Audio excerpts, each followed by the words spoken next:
मनरेगा का नाम बदला, कांग्रेस ने किया प्रदर्शन। जिला कांग्रेस अध्यक्ष प्रमोद सिसोदिया तथा पूर्व कैबिनेट मंत्री उदयलाल आंजना के नेतृत्व में मनरेगा का नाम परिवर्तन व अरावली पर्वतमाला विवाद को लेकर धरना प्रदर्शन कलेक्ट्रेट चौराहे चित्तौड़गढ़। सैकड़ों की संख्या में कांग्रेस कार्यकर्ता शामिल हुए। अरावली पर्वतमाला को लेकर कांग्रेस ने राज्यपाल के नाम ज्ञापन सौंपा। महामहिम राष्ट्रपति महोदय, भारत नई दिल्ली अरावली पर्वतमाला से संबंधित हालिया निर्णय के विरोध में जन आंदोलन के संदर्भ में संरक्षण हेतु आवश्यक हस्तक्षेप के संबंध में अरावली प्रकरण की पृष्ठभूमि अरावली पर्वतमाला से संबंधित मामला विगत कई वर्षों से माननीय सर्वोच्च न्यायालय में विचाराधीन रहा है। इस प्रकरण का मूल यह रहा है कि अरावली पहाड़ियों की स्पष्ट परिभाषा क्या हो तथा उन्हें किस आधार पर संरक्षित किया जाए, क्योंकि विभिन्न राज्य अलग अलग परिभाषाओं के कारण खनन, निर्माण एवं पर्यावरण संरक्षण को लेकर भ्रम की स्थिति बनी हुई थी।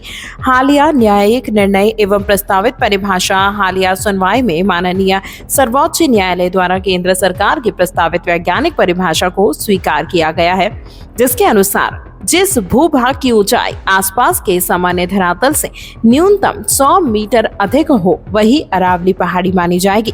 यदि ऐसी 2 या अधिक पहाड़ियां 500 मीटर के दायरे में स्थित हो तो उन्हें अरावली रेंज कहा जाएगा। सरकार का मत है कि इससे देश भर में एक समान और स्पष्ट परिभाषा लागू हो सकेगी।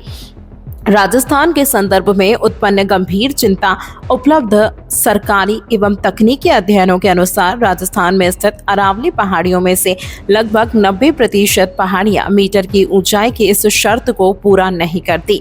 इसका सीधा अर्थ यह है कि राजस्थान की केवल 8 से 10% पहाड़ियां ही कानूनी रूप से अरावली केवल पहाड़ नहीं बल्कि राजस्थान की जीवन रेखा है। अरावली बचेगी तभी राजस्थान सुरक्षित रहेगा। आज उठाई गई आवाज ही आने वाले कल की सुरक्षा सुनिश्चित कर सकती है।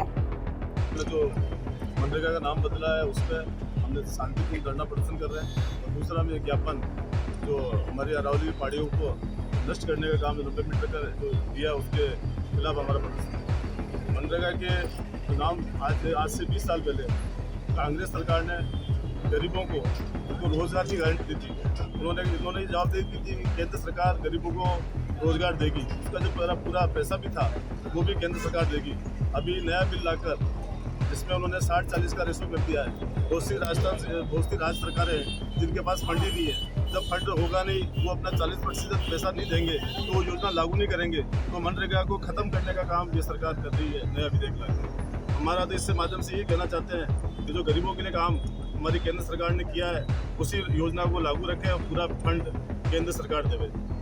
आज जो परिस्थिति हो रही है उसमें गरीबों को वापस पूंजीपतियों के गुलाम बनाया जा रहा है। तो जो मनरेगा थी तो गांवों में लोगों को अच्छी रेट पर रोजगार मिल जाता। अब रोजगार खत्म हो जाएगा तो लोग फिर कॉर्पोरेट की तरफ जाएंगे और वहाँ वो सस्ते उनको जो रेट उनको मिल रही है वो रेट नहीं मिलेगा। और जो महिलाओं को सबसे ज़्यादा काम हमें मनरेगा में गाँवों के खुद के घर मिल जाता। महिलाओं को आने जाने में भी सहूलियत रहती थी, तो उनके खातों में पैसा आता था, वो आत्मनिर्भर बनती थी।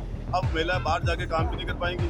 और मनरेगा का सबसे ज़्यादा बजट गाँवों में लगता था, तो गाँवों का विकास होता था, गाँव में मजबूती आती थी। वो सब काम खत्म हो जाए, उसके खिलाफ हम सब शांतिपूर्ण